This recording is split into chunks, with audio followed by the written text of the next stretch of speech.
Hey there, West Michigan. Thanks for watching 13 Plus. I'm meteorologist Michael Behrens. It's been a pretty nice weekend across the region. A little bit more cloud cover to end the day today, but our weather stayed dry and it should still stay dry tomorrow. Both days this weekend had some clouds for sunset. This was Saturday at Pere Marquette Park. Cheryl got this photo of a lovely sunset there. And then tonight, just as beautiful with the clouds and the sun out there.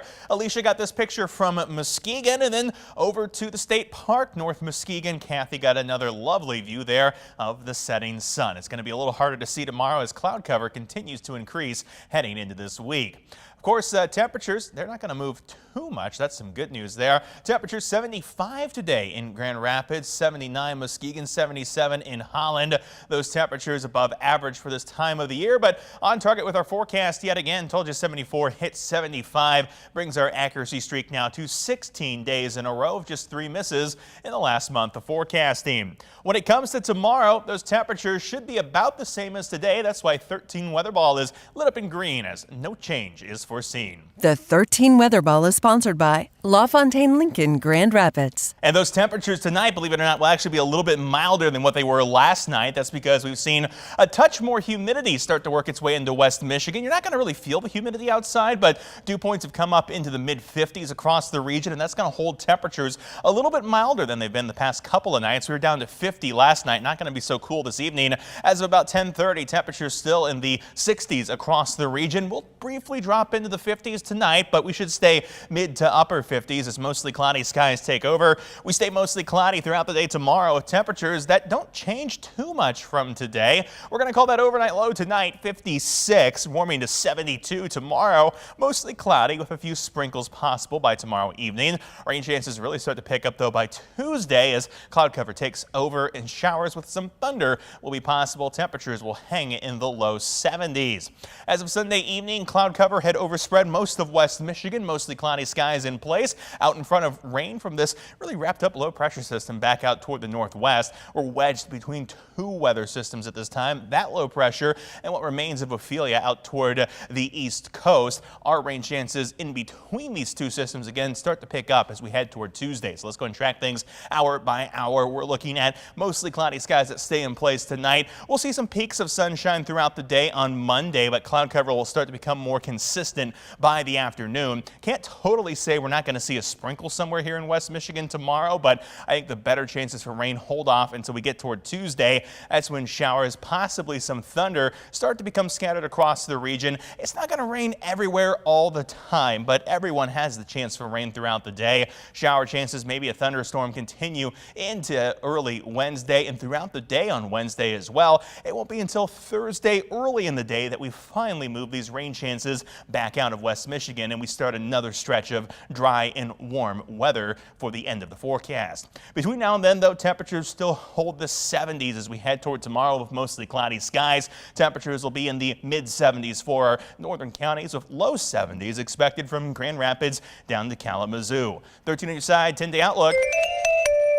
Temperatures fall all the way down to highs in the upper 60s for Wednesday and Thursday. Once that rain moves out, though, we really start to warm things back up in a hurry. We're into the mid-70s to start the weekend, close to 80 by the end of the weekend, and we'll stay above average and pretty dry through the end of the 10-day forecast. The 13 on your side beach and boating forecast, sponsored by AAC Credit Union. And now it's time for a check of your beach and boating forecast. If you're looking to enjoy the dry weather Monday at the lake shore, calm waters will remain in place. Waves hanging around about a foot across the West Michigan shoreline with those mostly cloudy skies. But again, you should see at least some sunshine out there. Water temperatures, they remain mild for this time of the year, holding in the mid to upper 60s all across the West Michigan shoreline.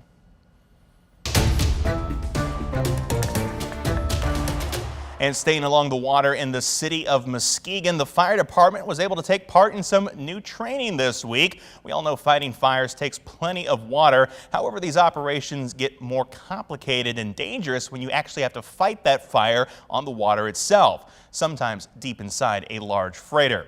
At first, you may think having a fire surrounded by so much water would make fighting it easier, but from environmental concerns to confined spaces, these are some of the most dangerous fires that you can actually face. This video here is is from back in July as a large cargo ship caught fire in Newark, New Jersey. That fire ultimately proved deadly for 2 firefighters. With fires like this one on the rise, Keith McMillan, a battalion chief of the Muskegon Fire Department, tells us they want to make sure their crews have the proper training to fight these kind of fires safely and effectively. We've identified some key areas in the Great Lakes region that need to be worked on. Some of those key areas are training for marine-based firefighting, for land-based firefighters, resource allocation, in incident action plans for our port city communities all throughout the Great Lakes. And that ability to have an action plan and understand your resources is key to fighting these kinds of fires, as they require large numbers of personnel and are always considered a hazmat situation. The Muskegon Fire Department hopes to springboard from this more basic training to advanced levels of training in the years and months ahead.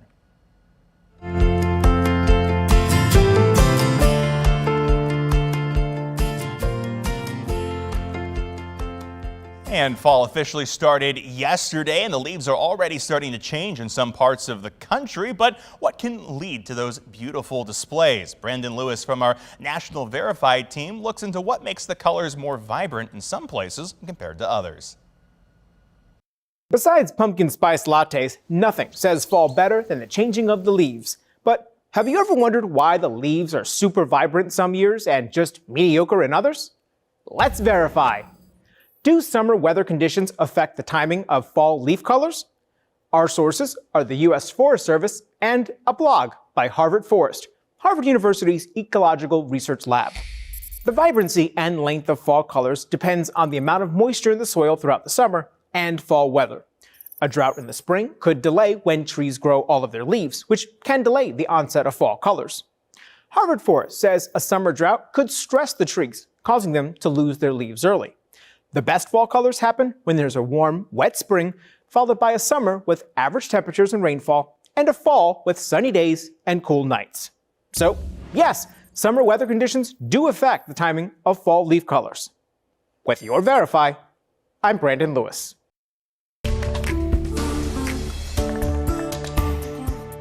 And finally tonight, check this out. It was a rare sight in Wisconsin this weekend as these birds were seen relaxing in the waters of Lake Michigan.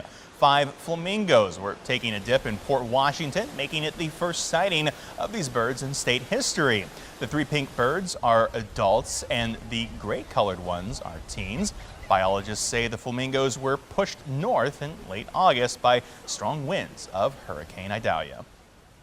And now you're up to date with the latest forecast here in West Michigan and some weather-related news. You can always find more online at 13onyourside.com or by downloading our news and weather apps. For now, though, thanks for watching 13 Plus. I'm meteorologist Michael Behrens.